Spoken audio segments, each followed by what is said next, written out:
What's up, everybody? This is David Osmond. I'm here for Fresh Off the Set. Thank you for listening today. I'm excited to sit down with a great friend, a dear friend of mine. In the arts especially, I look up to her and revere her, and so many people do, for her talent. Her name is Jenny Oakes Baker, and she is America's violinist. She's been playing the violin since she was 4 years old, and I'm excited to kind of dive into her history, her story, any projects she's working on currently, and most importantly, to introduce her to an audience that maybe you haven't heard of her, maybe you haven't seen her, but give you a chance to go check out her skills in the music world, and she makes an impact, which is impressive, certainly, and she does what she loves and loves what she does and puts her heart and soul into everything. You can see it on stage for sure. So welcome to the podcast booth, Jenny Oakes Baker. How you doing? I'm good. Thank you so much, David. We are fresh off the set. She's had a chance to come into the CBS studios so many times to do interviews and then performances, little teasers into your concerts. But you and I have also, away from here, done a lot in the arts, shared a lot of stages, and been friends for a long time. And I appreciate you taking the time to sit down for a little bit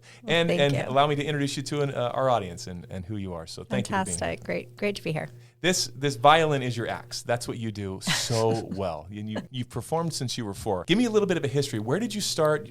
Were you born in Provo, Utah? Is that right? Yeah, I was born when my father was president of BYU and was there the first 5 years of my life. I started playing violin when I was 4. It was pretty miraculous, actually. I attended a Mormon Youth Symphony concert, which became later the orchestra at Temple Square. There were some little violinists that were really talented. My mom turned to me as a 4-year-old and said, "Would you like to play violin?" And I said, yes. Okay. And then the next week in the paper, there was a newspaper article about this violin teacher who'd studied actually with Dr. Suzuki, who created the Suzuki method. She just happened to be moving to Provo, Utah to start teaching. And my mom saw this article. And so she took me up there and we started lessons with one of the best violin teachers in the world, probably. And from there, I just have seen the Lord really take my development and help guide me. I've had some of the greatest teachers. I attended the Curtis Institute of Music in Philadelphia for my bachelor's. And then I got my master's from the Juilliard School.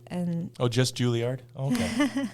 So Juilliard and Curtis were really wonderful phenomenal places programs to be able to train. And then I was in the National Symphony, but when I was in the National Symphony, I had gotten married beforehand and to my husband. We met in New York. Then he got a job in D.C. I got into the National Symphony. But as soon as I got pregnant with our 4th child, I started to feel like that wasn't my path anymore. He wanted me to leave the symphony to be home more with my children. And so I resigned from the symphony right before Matthew was born, really just because I felt like the Lord wanted me home with my kids. But I really was leaving the symphony without much of a solo career. I had recorded a couple albums with Deseret Book, but I really hadn't pursued a solo career because I was so busy with our 4 kids and my symphony work. And so I left the symphony just really thinking that I would not really be a performer anymore. And it was a really hard decision, but I felt like that's what God wanted. And so I did it. And then the next day I started getting calls to, come perform as a soloist. So from there, I did have time to help my kids develop their talents. And I also had time to kind of pursue more of a solo career. And I'm so grateful for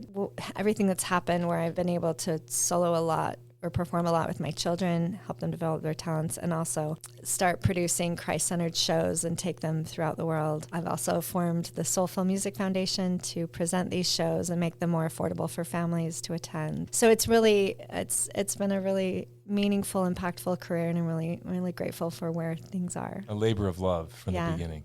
All of the intuition and suggestion from a mom. Your mom seeing this opportunity and then saying, what do you think about this? I mean, had that not happened, what a different path and course maybe your life would even take. And just that little decision and that little spark of an idea. And then supported by God that has led things along. It's great to have parents and also kind of a spiritual guide. Like it's meant to be, right? Mm-hmm. That's fantastic. But the music is in you. I mean, to take that leap, to get to those accolades, and you say it nonchalantly, like, I just went to Juilliard and these programs, got my master's here, and then to play with these symphonies. I mean, it takes a lot of work and dedication. Yeah. So if you don't have that passion, it wouldn't have been there. Was that always there? Did you always know I'm a performer? I've always loved performing. I've always been a hard worker. My parents taught me to work first, play later. Sometimes work first, play never.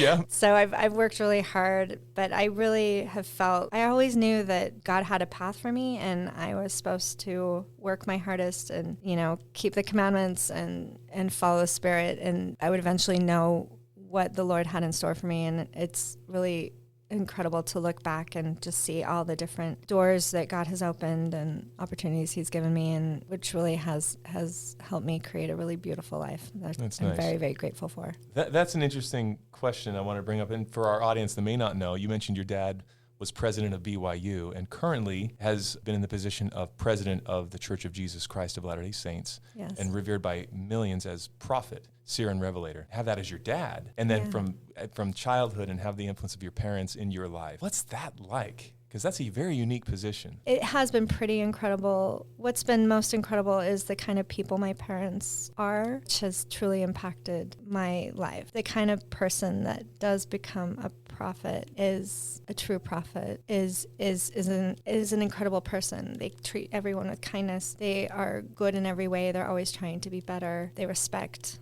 others. They live with integrity. And so those are the things that have truly impacted my life. And it's really gratifying to see the way that my father is able to lead the Church of Jesus Christ of Latter-day Saints as its prophet, and all the blessings that he is able to help guide people as he leads the church. Thanks for sharing that. I get asked, growing up in a musical family and with a dad that also did it as a career in music, was there pressure? What kind of pressures? That's a different kind of thing that's on you as a child and everything else. Yours is a little bit different, having come from, there's musical influence for sure, but that pressure of having, parents in a leadership role like that. They never did you really feel that? Did you know that? As a kid, was it commonplace? I never felt pressure from my parents. I felt a responsibility. They identified that I'd been given a gift by God, and so they wanted to support me in pursuing that gift, developing that gift, and pursuing the opportunities I'd been given. And so I didn't feel pressure, just pressure. I just felt a responsibility to develop what I'd been given. I also they built my faith. They helped me build my faith as I developed my gift. I would pray for help from Heavenly Father every time right before I perform, and then I'd see Heavenly Father blessing me in the performance. And so my faith was strengthened as my gifts were developed, and that has really, truly blessed my life in so many ways, and I'm very grateful. But it wasn't a pressure, it was just a responsibility. That's a cool way to put it, and at such a young age to recognize that. It sounds like your faith has been a foundational element of your entire life, and of course, career. Yeah, absolutely. I really know. I look at some people that don't have faith kind of guiding them, and I honestly don't know how they're so successful. And they must be so much more talented than I am, because I have to rely on God to be successful. And so I think it's amazing that people can kind of do it without relying on God, because I have to rely on God, and I'm so grateful for the help and the direction and the inspiration and empowerment that I receive from my faith. And you share that back freely from the stage and a connection to the audience. In fact, you've put so many different kinds of shows together, but also, especially for the Easter season and other times of the year, you've put your passion into the music and a project called The Redeemer for Easter. Tell me about this, because I know you're going on tours, you've got concerts coming up. What is that project right now you're focused on? So every Easter we present a show called The Redeemer, Music on the Life of Jesus the Christ, and it's the most powerful production I've ever been a part of. It is so spiritually enriching and soul-filling, and it just changes my life every time I'm able to perform it. And it really, I can see that in the audience members that it's changing their lives as well, which is incredibly gratifying. The music is all by Kurt Bester, and it's so powerful. It just brings me to tears every single time I perform it. I almost feel like the entire hall is about to be translated. It is just so powerful and amazing. And so that's what I work on every spring and present. We always have a show in Salt Lake and St. George, and then Utah, usually in Idaho, and oftentimes in Las Vegas. And we're really trying to take it throughout the entire world. So I'm excited to see where it goes. Congratulations. You put Thank your you. heart and soul into those projects. And as a family, and then an extended family, Kurt Bester, you mentioned, just incredible talent. I've known Kurt since I was a little kid, and I've worked on so many fun arrangements. And some, I know you work with other talent that we both have, Dallin Vale Bayless, Lisa Hopkins Siegmiller, Preston Yates. Nicole Pinello, the cellist, and and my Sarah daughter. Noel Soros. Like, you've got this Yeah. lineup of really fun people that you're going out with. They're fabulous. It's cool. The arts is a team sport, right? For sure. You work together, you support each other, and then that connection to the audience. When you're using this material, especially at an Easter time with the images, I mean, I had a chance to see your show as well recently, that production. It really is spectacular. Nicely done. Yeah, it's got choir and orchestras and Bible video footage, fabulous lighting, and it's really, everything really comes together in a really powerful way. That's cool. So that's a project you're going on. Anything else in your scopes as an artist? Yeah, so I also have a Americana show called American Mosaic that's really fantastic. The script is by Jason F. Wright, and it's all about the different people that came to America, why they came, including Indigenous Americans being here, of course, why they came, who they were, their cultures and backgrounds, and then this gorgeous mosaic that comes together with every mosaic piece is distinct and different and valuable, but they all come together. And America's not a melting pot, but it's a mosaic where we retain our individuality, of course, but then when we come together in unity, it creates something so beautiful and so enriching and so important, and to just value each other and come together as one. It's a really beautiful show. So we're performing that this year on April 10th at Tuacahn, and then in the summer at National Parks, and next year we'll be performing it as well. So it's a great show. To do all this, to be right at the front of the stage, to lead this kind of a crew, and then also to lead your family with Matt, your husband, and your 4 children, who get on stage with you occasionally. Yeah, American Mosaic is a family 4 show, and so it's really special to gather together with our talented children and present the show. And what I'm saying is you're crazy busy. Like, it's amazing how you keep that rolling, all those plates spinning. I mean, and have been since you were a kid. I mean, are you living your best life? Do you feel like, I can see the gratitude and the appreciation for what you do, but if you weren't doing music, what would your life be? What would you have, what do you see yourself doing? Well, I'm an empty nester now, so I can't even imagine how hard that would be if I weren't so busy. It's really rough to, raise these amazing children, and then your whole goal as parents is to prepare your children to, live in the world and be happy and successful and fulfilled, and yet when they do, they leave you. So it's kind of rough, but happily I'm very busy. It twists the knife, doesn't it? It's like, ouch. But I mean, I've got great kids, and they connect. I talk to each of them every day, except our son is on a mission. So I talk to him every week, but they're doing good things, and I'm proud of them, and they're doing so well. So it's a great thing, but I am super grateful to have something in my life that is so fulfilling and is making a difference in the world. And good for you. And so I'm grateful for that. And recently also formed the Soulful Music Foundation, which the mission is to present these shows that are so impactful to the world and also make them affordable for families. So these are very expensive shows to produce, and yet I was looking at my audiences and seeing mostly adults, and I was like, I want families to be able to afford to bring their entire family. And so that's cool. We formed the foundation, and when donors give to the foundation, they're enabling others to experience these shows. So it's a great cause, and we're also trying to build bridges between different communities and enable different organizations, like arts organizations. Our Christmas show involves lots of dance companies, and so we're able to kind of give to them and help them fulfill their missions as we fulfill ours. And kudos to you for all that, to be the artistic director of the 501c3 charity, making it affordable for families to come and experience this. And as you're standing on that stage, what does that feel like when that spotlight hits you and you hit that music, especially this style, this genre that is so, emotionally driven? What are you feeling in those moments? Well, I am blessed to be the vessel through which everything, hopefully the audience is feeling, I get to feel it and convey it to the audience. And so often in the sacred music that is trying to bring people closer to God, I get to feel God's love as that vessel through which his love emanates to the audience. And so it's really special to be a vessel and for the Spirit of the Lord. I'm constantly grateful that I get to feel that as I help others feel it. The other spotlight you have that doesn't usually get as much applause, not enough, that's for sure, is in the role of being a mom. Talked about that a little bit and raising them. Now you're empty nester. For those listening, there's a lot of moms that do listen and live our show. Do you have a life hack? Doing so many things.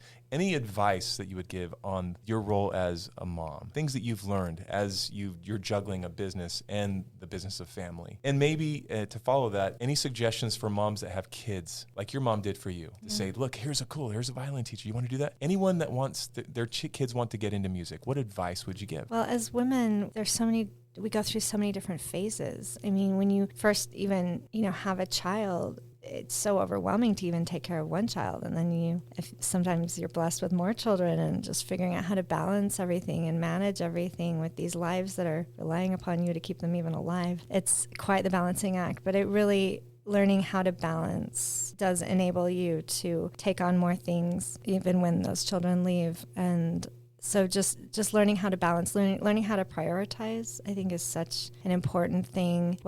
And for me, I'd pray every day to know what's most important, and then I try to accomplish that and don't worry about everything else that I feel like I don't have time to accomplish. And so just learning how to prioritize and not sweat the small stuff. When I was raising my kids, my priority was to have them do their practicing and keep them alive. And so like a lot of the other things, my kids never had their hair done cute, because that just wasn't that top priority for me. And I'd hand them a brush and say, brush your hair, as they were drinking their instant breakfast in their sippy cups. And they figured out how to brush their own hair, and they figured out how to pick out their own clothes while I was busy practicing with another child. And so just kind of figuring out what your priorities are, and then attack those first, and then just not worry about all the little things that don't really matter was how I kind of got through those years. I also paid a mother's helper, like a 10-year-old girl in the neighborhood, to come do the things that needed to be done, like the dishes or sweeping the floors or whatever. Like those things needed to be done, but I didn't necessarily have to do them personally, because I was practicing their kids, or I was writing them a story before bed. And so I had, delegate to others to help. Don't be afraid to do that, and figure out there's always people that, you can help them as they help you. And so I always, delegated what I could, and then I just didn't worry about the small stuff. And so those are things that helped me when I was younger, with younger children. And I also wasn't a helicopter mother. Because I was so busy, my kids learned how to self-advocate. They learned how to make sure they manage their own schoolwork. They learned how to figure out their own schedules, and it's been a blessing in their lives. So last year we had 2 weddings, and 2 of my daughters got married, and a son left on a mission. Like, my son entirely got himself on his mission, pretty much. Like he filled out all of his paperwork. I never even saw the paperwork, because my kids and my daughters planned their weddings, and I helped where I could, and I helped pay for it. I paid for it. That's amazing. But they did their own weddings, and it's because driven like that, Well, it's because they'd grown up having to do their own things, because I was doing, it was our family's top priority. I couldn't do all the things, and so they learned how to manage their own lives, and it's been a blessing to them. That's cool. If you could go back, looking at what you know now, it's like we all these conversations as we, of if I knew this when I was younger, I might do this a little different. What's the one thing you wish you could maybe take on it from a different angle, or maybe try again? Is there anything any advice you'd give to your younger self? I probably have been a little focused, a little maybe too focused sometimes, and I probably haven't reached out to as many people and helped them with whatever they needed throughout my life, because I've been very focused I'm super focused. And so I'm sure that there have been times when I could have lent a helping hand to others that I haven't. So I'm sure if there have been times when I could have been more helpful to others. Humble place to say something like that, but thanks for sharing that. I would imagine you're also giving back. Please don't put it in the comments. All the ways, if everyone's listening, they're like, yeah, actually, I have a story about that. Hey, yeah, finally she said it. She still owes me $20. No, honestly, but the give back you are able to accomplish, not just through your children and your family with Matt, to have that ripple effect, that butterfly effect for what now they're going to accomplish, and the example you've been as the CEO of your family. And right? Actually, I'm sure I could be a better wife to my husband, for sure. I should mention that. He sometimes feels like he's the bottom of the priority. So definitely raising him to the top priority. And I have hopefully a lot more time to do that now that we're empty nesters. No, and I'm a husband as well. We know our place in this world, but that's generous of you. But you're also giving back in ways that maybe, I've seen this when you get a little note after, like, thank you for this experience. How much it might impact, and the letters and the comments that maybe you don't receive that have really blessed someone's life through that music. So we're all learning together. We're all experiencing it. Come to the table with different talents and abilities to be able to get through life's challenges together. We're all in the same lifeboat at the end of the day, and we all have our hurdles and challenges. I'm sure you face yours. Yeah. For the project, I've seen that just as the fly on the wall watching you and your family. And so kudos to you. All the success. Wish you well in all these projects. Anything remaining as we wrap up here that you want to share with our audience? Is there anything else? Just be sure to come and experience the Redeemer. If you're listening in 2026, we have shows starting March 14th and through April 7th in Utah, Idaho, Nevada. It's a phenomenal show. Don't miss it. Just keep your eyes out to be able to attend Redeemer, as well as Joy to the World at Christmas time and American Mosaic usually at the summertime. Well, thank you for sitting down with me for Fresh Off the Set. Jenny Oakes-Baker, America's Violinist. You're awesome. I wish you well. Kudos on all the success and future performances going forward. And thank you, David. I look forward to all the stages we're going to share as well going forward. Me too. Thanks so much. Thanks so much. Have a wonderful day, everybody. Thank you for listening. Again, if you want to check out any of our Fresh Off the Set podcasts, you can listen anywhere podcasts are listened to. Follow Jenny on all the socials and websites. And JennyOakesBaker.com for tickets. That's where you go. Absolutely. Thank you again, and wish you well going forward. Thank you.